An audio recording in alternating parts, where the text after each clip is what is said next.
Okay, in this video, I'm going to do 18.2.1 and 18.2.2, and then I'm going to do practice 18.2.1 and 18.2.2 in a separate video so that I can write it out. But for now, just let's talk about the theory. This is a whole section on various uses of the infinitive. So far, we've just sort of translated infinitives in Greek as infinitives in English, but it is worth looking at some of the variety of uses in Greek because it's not always quite that simple. However, the first section, 18.2.1, it usually is as simple as translating an infinitive in Greek with an infinitive in English. So we have these 6 verbs where they often take an infinitive, 5 of them anyway. So day means it is or it was necessary. And usually there's an infinitive, right? It was necessary to go. It was necessary to eat, something like that. Existin, it is lawful. Same thing. It is lawful to do this or not to do that. Dunamai, I am able, and we have to explain what we're able to do. So there's going to be an infinitive. Thelo, I wish. So I wish to do this or I wish to do that. Okay, and then let's go straight down to melo. I intend or am about to do this or that. Now, Duff lists estin here, and I honestly can't think of an example where estin would be used as an infinitive. So I'm going to kind of put that in parentheses, and hopefully as we go along, we'll come across an example that Duff gives us where I can kind of see what he's referring to. However, the footnote is important because all the verbs of commanding, when we tell someone to do something, they also will use the infinitive. So let's look at some examples from the Bible. Grapson un ha edes kai ha esin kai ha mele genestai metatota. So therefore write what you see. Grepson is an imperative. And then ha edes is a relative pronoun, right? The thing that you see. And then the thing that is and what is. Actually, I would be plural. So the things that you see, the things that are. And then finally, the things which are about to be. So mele genestai, we have the verb melo with an infinitive. Legetemoi, I think of these as really simple because they do match up well with English. We really have to struggle when Greek doesn't. But in these cases, the Greek just fits the English really well, so it makes it easy to translate. Legetemoi hoi hypo nomon thelontes einai ton nomon uk akuete. So legetemoi, tell me. And then we have thelontes, which is a present participle, and it has an article, hoi. So hoi thelontes is those who wish. And then the enai, what do they wish? They wish to be. And then we have the hyponomon, which we can see goes with these verb phrases because it's between the article and the thelontes.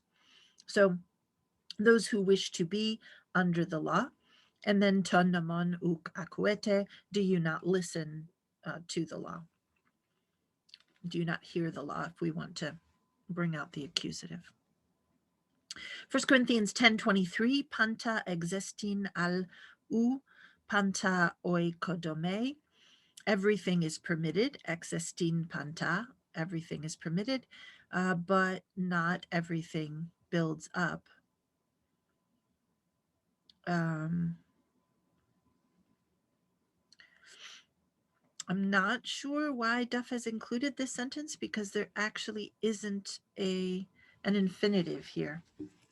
So I'm going to kind of put brackets around that. Now, this next section is really important because it does happen a lot. We've learned all along, all through Greek 1, 2, and halfway through 3, that subjects are always in the nominative. However, there is an exception. When an infinitive has a subject, which Doesn't always happen, but when it does, the subject of the infinitive is going to be in the accusative. This is actually helpful because it allows you to tell the difference between the subject of the infinitive and the subject of the main verb. So, for example, I want the messenger to depart. Who is it who's doing the wanting? Well, I am. So I am the subject of the verb want. But who is it who's leaving? Ah, well, that's the messenger. So the messenger is the subject of this infinitive, and it has to go in the accusative case. So we get thelo, I want, and then ton angelon, apelthein, the messenger to depart. A couple of examples. Mark 8:31, de ton huion tu anthropou pola pathain.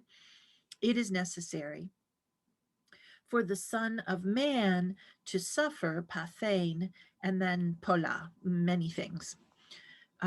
Now, Duff suggests that we turn that around and translate it as must. The Son of Man must suffer greatly. In Greek 3, I would rather have you translate it a little closer to the Greek. It is necessary for the Son of Man to suffer many things. But Duff is right. That's essentially the sense of it. And since we don't have any verb for must in Greek, that fits nicely with the English verb must with de. Romans 16:19, thelo de humas sophus enai eis to agathon. Thelo, and again, he hasn't translated the de. I find that annoying. And I want, humas, I want you. Enai is the verb, the infinitive. I want you to be, and then sophus. So here, notice that with enai, both the subject and the predicate of enai are in the accusative. So if this was a sentence all by itself, you are wise, the subject and the predicate would both be in the nominative. But here it's I want you to be wise. And so it's the infinitive enai, and both the subject and the predicate, both humas and sophus, are in the accusative. And then eiston agathon, towards the good. Notice that existing is irregular. When it has an infinitive, the subject of the infinitive is dative. So the example is Matthew 14:4, uk existin soi echein autein. It is not lawful for you to have her. And then he explains why he uses the word must to translate day. One more to mention is that as 18.2.2, the result clauses, this is just hoste with the infinitive. The problem is this doesn't translate easily to English. This is not how we use English infinitives, so we have to replace this with a finite verb in English. So, and this is another case where the subject is going to go in the accusative. So two examples, Matthew 15:30, kai etherapeusen autus, and he healed them, hoste ton ochlon thaumasai, with the result that the crowd, and now we have to translate this infinitive with a finite verb in English, was amazed, because in English we don't say so that the crowd to be amazed. We have to say with the result that the crowd was amazed, or so that the crowd was amazed. So that works, but we can't use the infinitive in English. Mark 15:5, ho de Jesus uketi uden apekrithe, but Jesus answered nothing. Still didn't answer anymore, anything. Hoste thaumadzein ton pilaton, with the result that, and then ton pilaton, subject in the accusative, and then the infinitive thaumadzein, but when we translate, we have to say with the result that Pilate was amazed. Okay, I'm going to end this video here, and then I'll do a separate video for the practice sentences so that I can write them out and we can go over them together.